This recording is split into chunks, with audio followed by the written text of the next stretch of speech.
Greetings, teachers. Today we are reviewing the November Google for Workspace training titled Cultivate Leaders Autonomy with Student Portfolios.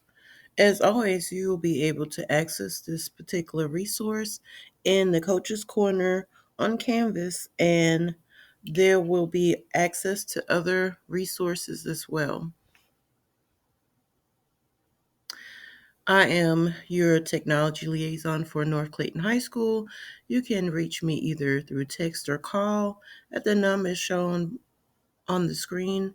You can email me, or you can also stop by room 141 on the ninth grade hall, and that's near the teacher lounge. I also created a new resource where you can access these particular videos as well as other teacher tips and tips for parents and students at www.techieteachertips.com. I am again your technology liaison, Sonia Hartley, and those are the various ways you can um, reach me. So I wanted to go into this particular training by just checking to see how you have been doing. I know this school year has been extremely stressful, maybe a little even more than others. And even though we're not meeting in person, I want you to just really assess and think about what type of things that you've been doing to um, relax or to take your mind off of the things that we're consistently doing in the building, and just think about what particular emoji would reflect what your interests are. For me, I do enjoy watching television, especially binge watching specific shows.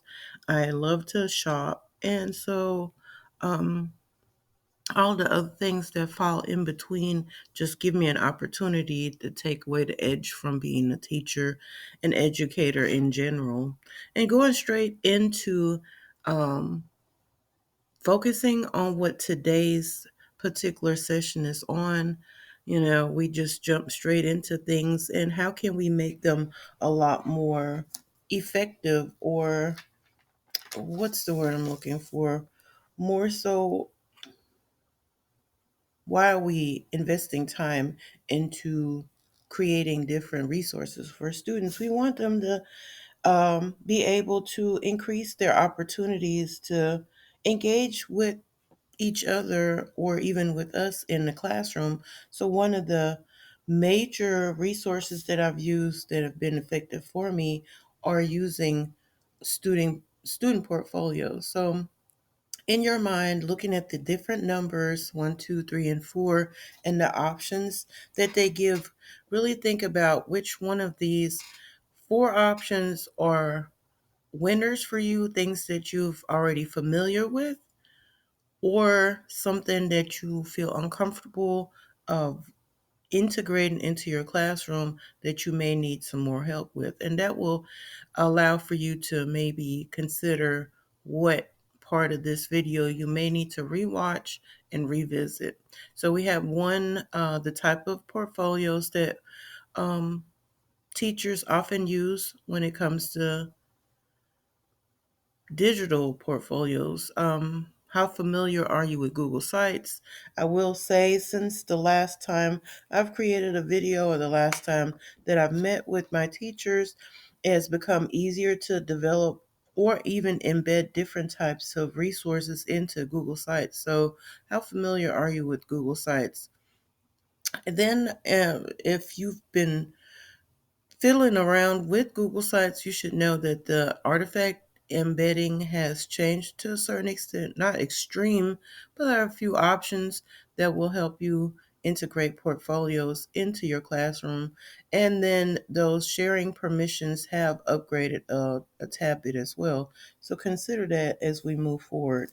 Just to go over this, what is a student portfolio? Now, I can't particularly answer that for you because the lessons that you're teaching, the subject that is your specialty, may vary from those that I teach or the next teacher. So you have to determine before you even introduce the concept of having a student portfolio how it would actually assist and support your classroom.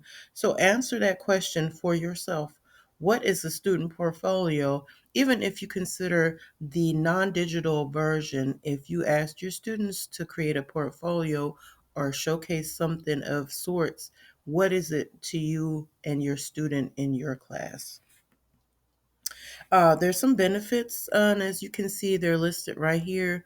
When it comes to having student digital portfolios, I would say I've witnessed for myself that the digital citizenship, as it not only develops but evolves for our students, is very important because students have to realize that digital citizenship going into the workforce is extremely pertinent since so many careers now, and I underline the word career, so many careers now are focused on maintaining excellent digital citizenship. So that is definitely a way for them to showcase that in practice, to be able to find ways to authentically assess and evaluate our student is a very um,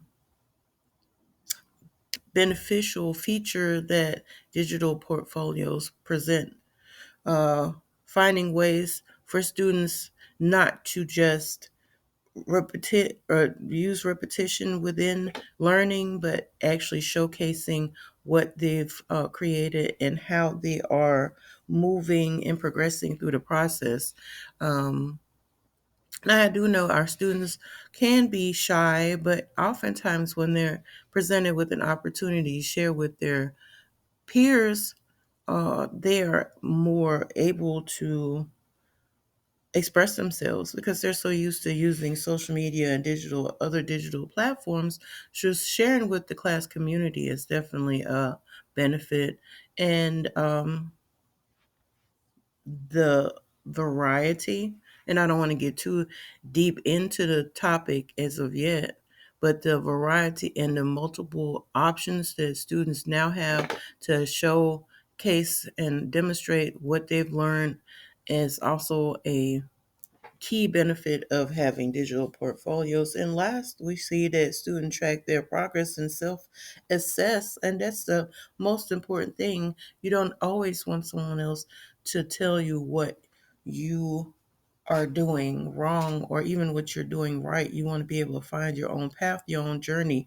We have so many digital footprints available now where even I can go back to my social media, say, for example, and look back on resources that I may have shared, or even look back into my Google Drive that I've been using for so long. And I'm actually just able to see my own progress, how my products and my resources have increased in value, and the quality has increased as well.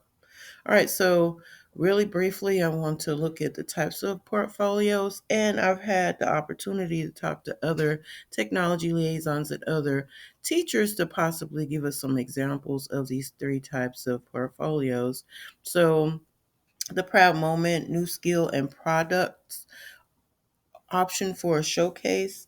Uh, the and I want to make sure that I underline I'm not promoting for anyone to use social media platforms to integrate into these Google sites, but I have heard that students have felt uh, the need to showcase the things that they do on a personal level in a professional way. So, a teacher that is used an example for her showcase portfolio mentioned that she has career portfolios for her students where they showcase the Dress for Success days, attached with essays on what they're working on within their career as they're working towards their career. So that's a digital platform that they've utilized to showcase their proud moments or even what new skills they've attained to go towards their career.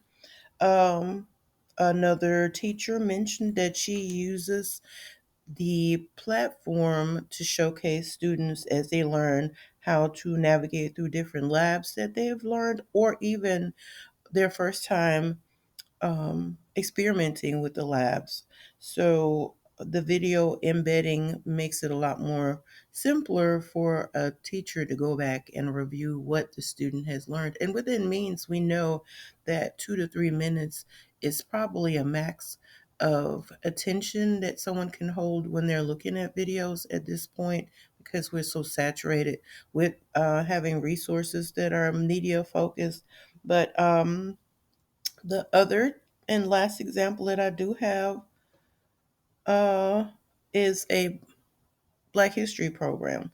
So being able to showcase the program itself to take place if maybe having a in-person Black History program, or taking pictures and videos and showcasing it after the fact.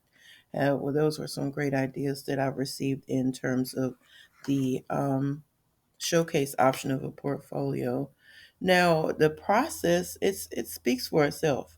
If we're looking at various steps that students have to complete to follow up with a um, almost having showing proof of that process. So going through the various steps can assist with students showcasing how they're progressing, and they're able to check on themselves, and teachers can check on their progress as they go along, not just at once the product is finished.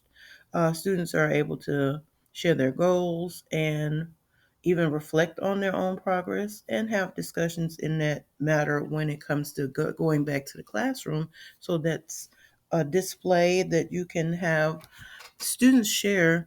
And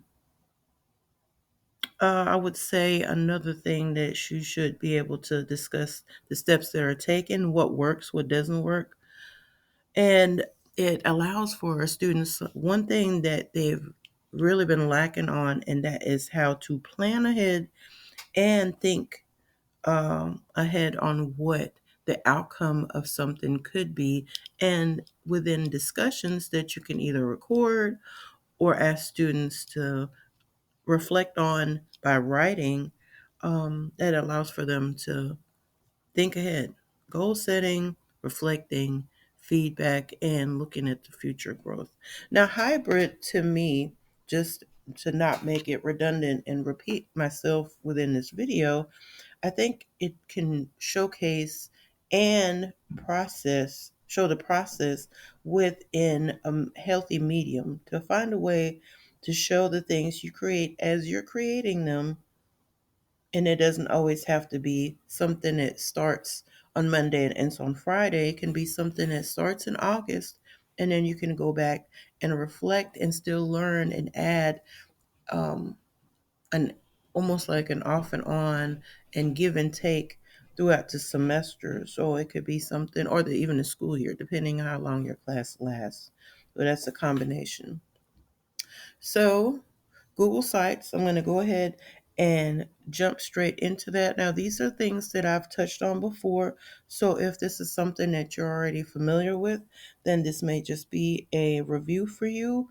Or you can look at the features that Google has now integrated. Um, Let me go ahead and go into Google Sites. If you're not familiar with Google Sites or how to access it, you need to go to your drive. That's one way to access. Actually, anywhere you see the waffle, I always like talking about the waffle in the top right corner. It should always be in the top right corner of your um, either you can find it. Let's see, I don't have all those open, but you can find it in your Gmail, and you should be able to find it on your home page. But look and click on the Google Apps waffle and find sites. The sites icon is right here, and click on it. So remember that when I show you, and it's telling me to start my first site, so that means there's been some changes. Oh, that means I'm not in the right um, account. So let me go ahead and switch my account. So that should tell you, that was my personal account, that you can access and create Google Sites on your personal site as well. And the students got it. have to be able to realize that the the things that they learn, they can transfer to a real life scenario. If you have students that are into designing things or that are cosmetologists or something to that nature, they can showcase and show the process of the things that they've created on a personal level. So I'm going to start off with a blank site. That's the plus sign. And this is integrated so many different resources since we first started. If you remember, don't forget to title your site. So I'll do this as a practice. And this is for November 2022. So I can find it again if I need it. So there's so many different options here. And I don't want to go one by one to really show you how to, because I think what the best part of it is for you to play around and create. This is the key word, create a template. Again, we're creating a template for your students to be able to embed what you need them to. Of course, you can say, class, go ahead and create your own resource. But most of the time, at this point in time in their life, they need a template. So you are determining what the outcome is before they even get started. So the newest things that Google has integrated in their Google sites that I really appreciate is the fact that you're able to choose either the theme that they've provided, or, and this is the new part, you can actually import a theme yourself. So you can either import a theme that you have already used before, or you can create a theme of your own with your own logo. You can basically just have your way when it comes to being creative. Really quickly, the basics of Google Sites that I'm supposed to cover are ways for you to insert text boxes, which is fairly simple. And I'm just going to go ahead and briefly touch on this, and I'll leave them or I'll take them back off. Integrating images. You can either upload or select. So if I upload, I can just see what I have. I have a flow code right here. I'll add in here basics,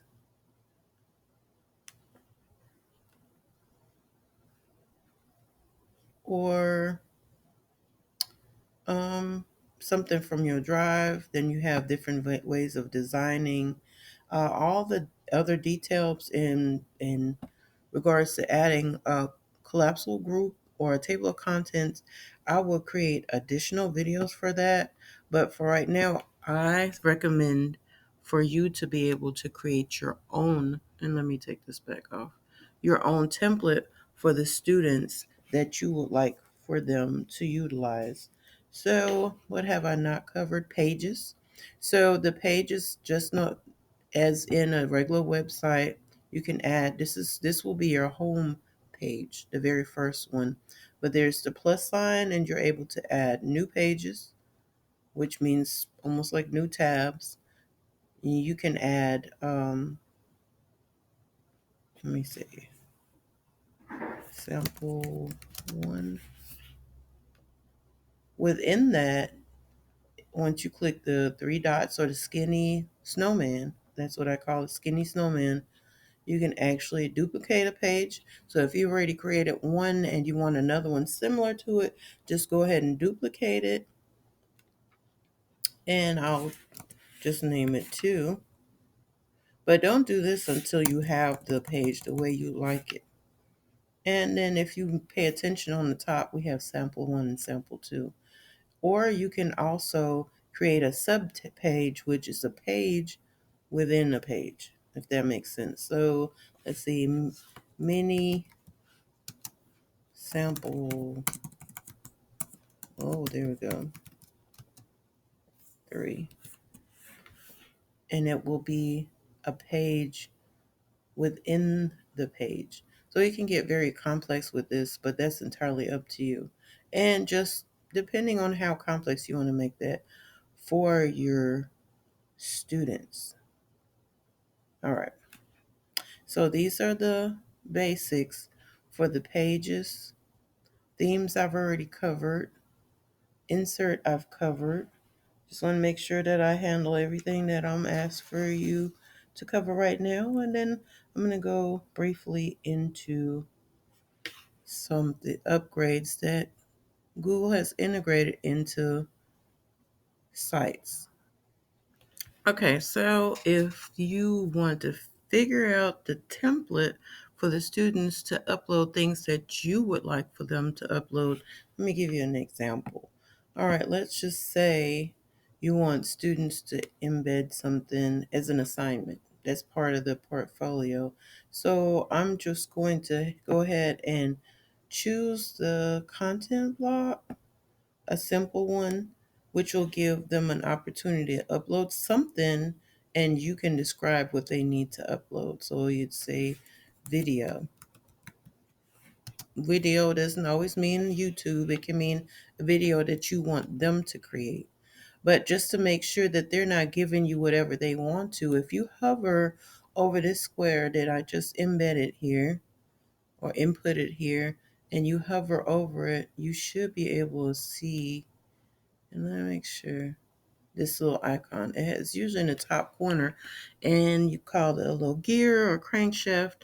And once you click on it, you will see options of setting the file type. So you remember we want them to add a video. So to keep them from adding anything else, you just drop down and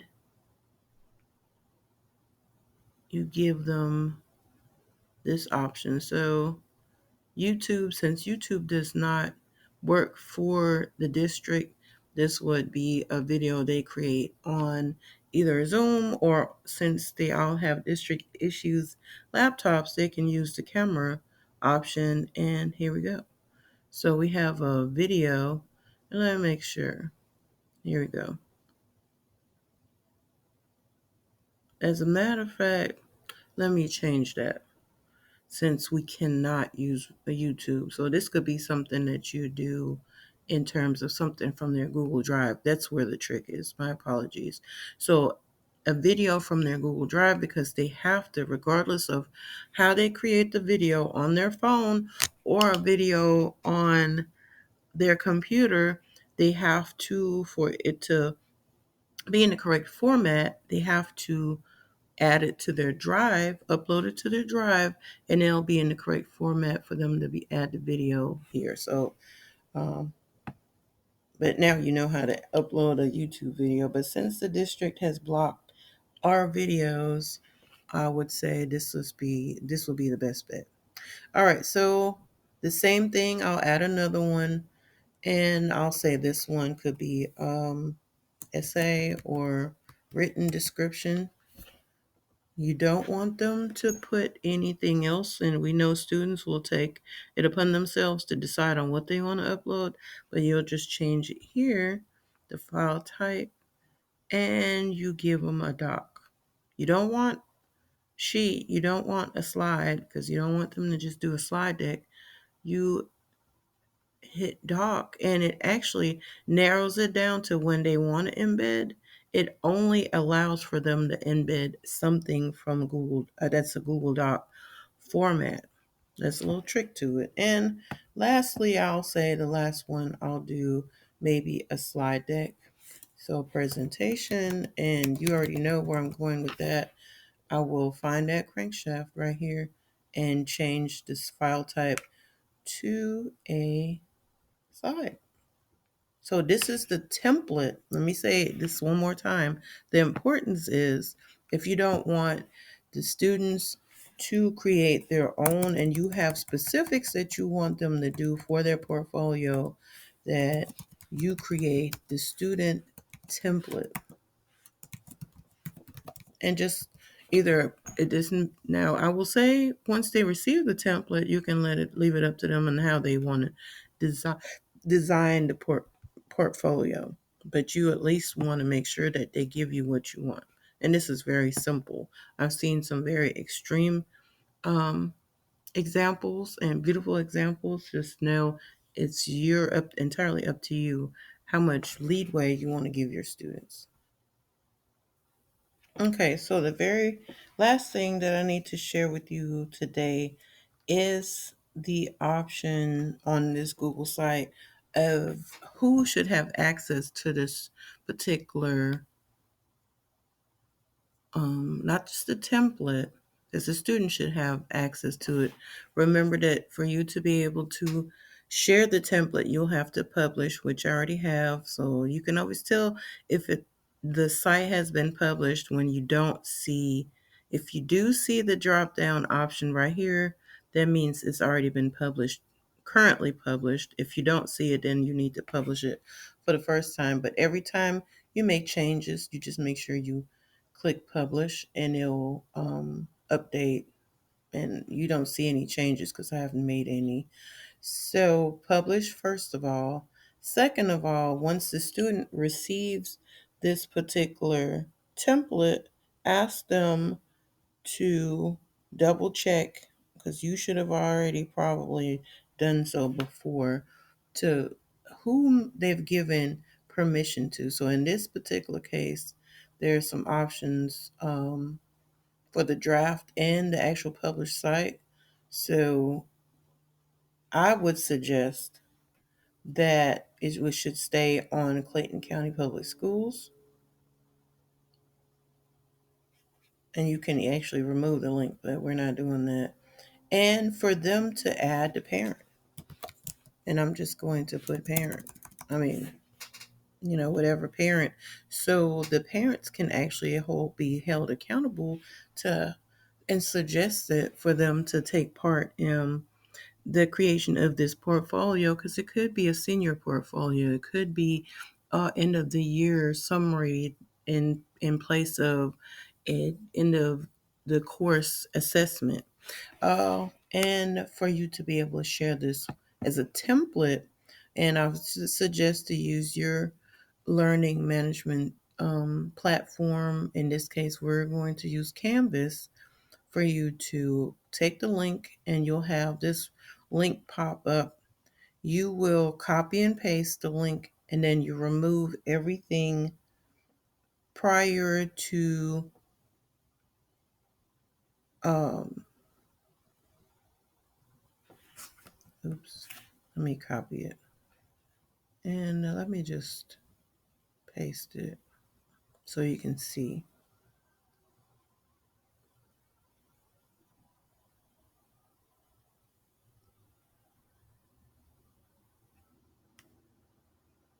Remove everything prior to this. Hold on.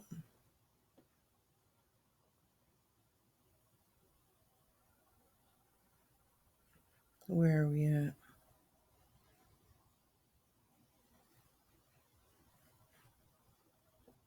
Again, make sure that you take a copy of your published site link and you share it with your students, and they will need to make a copy. It's very important that you take out time to go over these features with your students so they are familiar with and know what your expectations are. All right. Let me remind you that all of these things are easy to access, and there are resources that you can utilize online to learn how to navigate a Google site.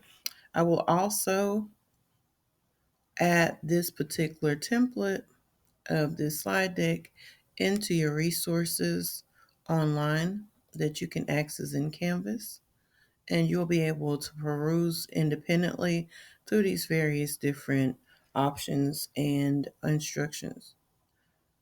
Here again are instructions on how to share and what permissions you have, and also how to publish and create the template. There you go. So today I've reviewed on how to um, determine what type of portfolio you would like your students to work on if you choose to, how to navigate Google Sites and embed artifacts as well as share permissions and instructions are located here. I also would encourage you to get Google certified. We have level 1 and level 2 certifications. I'm actually in the process of recertifying for level 1, and then I'll step into recertifying for level 2. Those certifications are valid for 3 years each. And you can tell, I can tell that the last assessment I took 3 years ago, a lot of things have happened and changed in Google because we're always evolving. One last time, if you need me, let me uh, remind you that you can either email me, you can visit me in room 141 on the ninth grade hall. Here we go. You can access me through text or call at this particular number. And you can also look at other resources on Canvas as well as the techieteachertips.com website. You have a wonderful day.